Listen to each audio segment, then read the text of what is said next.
Ողջույն իմ սիրելի հետևորդներ, այս անգամ հերթական խմորեղենն եմ բերել, պատրաստել եմ, թխել եմ կեքսեր հատուկ ամանների մեջ և ամանների գույնին համապատասխան, այսպես կարելի է ասել։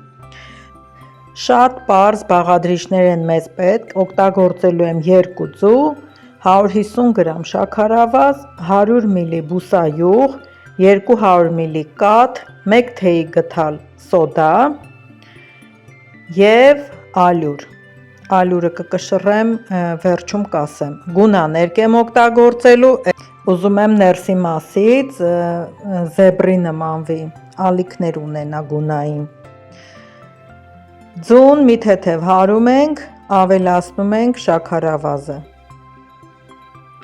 Շաքարավազը պետք է այնքան հարել, որ լինի փրփրուն զանգված։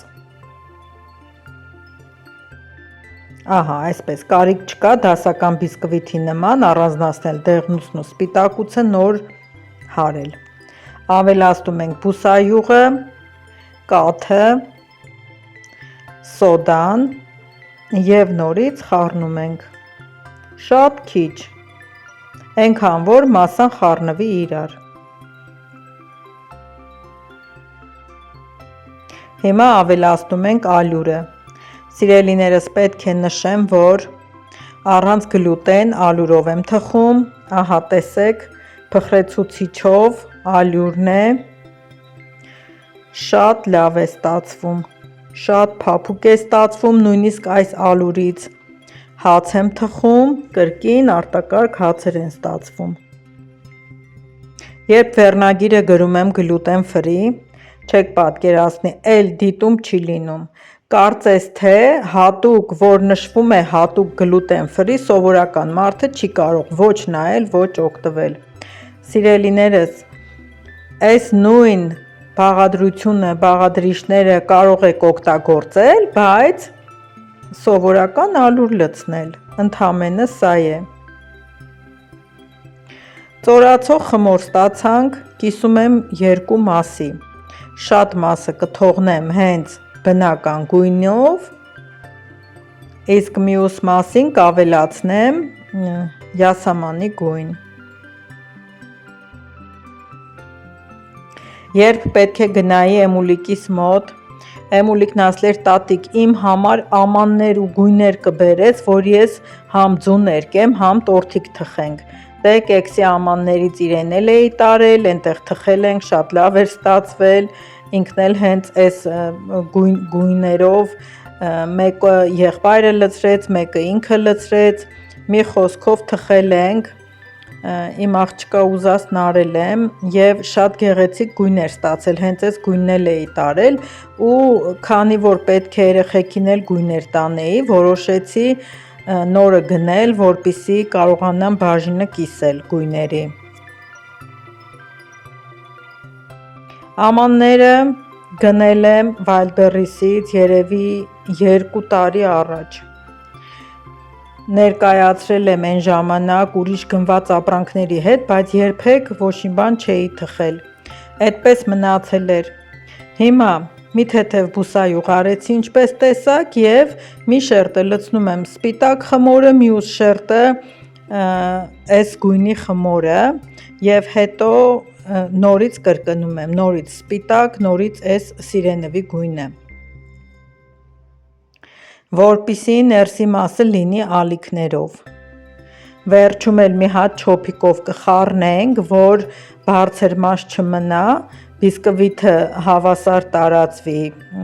ամանների կաղապարների մեջ, նոր կդնենք թխելու։ Մինչև վերջ կաղապարների եզրի մասը չենք լցնում խմորը,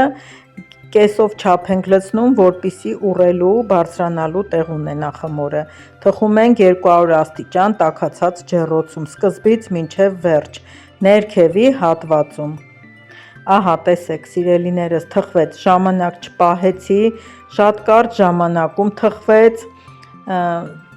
երեսը թեթև վարդագույնեց, ես էլ ձեռքով սեղմեցի, ճաքերն էլ վկայեցին, որ արդեն թխված է, ջեռոցից հանեցի։ Մի խոսքով, այսպիսի կեքսեր ստացա։ Շատ փոքր ինչ ջեռոցին համեմատ իջավ խմորը, բայց ներսը բավականին լավ թխված է։ Հիմա ամենացածր կեքսը կկտրեմ, կտեսնեք եւ դուք էլ կհամոզվեք։ Միանգամից տեղավորեցի խմորեղենի ամանների մեջ, տարբեր ամանների մեջ։ Հիմա մեկը ցելոֆանով կծածկեմ, կդնեմ աչքի առաջ, մյուս երկուսը կդնեմ սառնարանում, որպեսզի շուտ չհնանան։ Այսքանը հազիվ էլ մի 5-6 օրում ամուսինս հասցնի, որ ուտի վերջացնի։ Մի խոսքով շատ համեղ էր, մենք էլ ենք կերել, այդ բաղադրիչներից ստացվեց 20 կեքս, տեսեք ինչքան փափուկ է, դեռ տաք է, նույնիսկ տակի հատվածը ոչ այրվել է, լավ թխվել է, տեսեք ինչքան փափուկ է, մանր ծակոտիներով, մի խոսքով դասական բիսկվիթի նման խմոր է ստացվել եւ ընդհանրապես կաթի համ կամ ոչ մի գլուտեն ֆրի ալյուրի համ չի գալիս։ Մի փոքր ուզում եմ քաղցրացնեմ տաք վիճակում, եթե սառի էլ շաքարաջուրը ներս չի քաշի, որպեսզի այսպես թողեմ մնա, ինքը այդ խոնավությունը պահպանի եւ երկար կարողանամ պահեմ։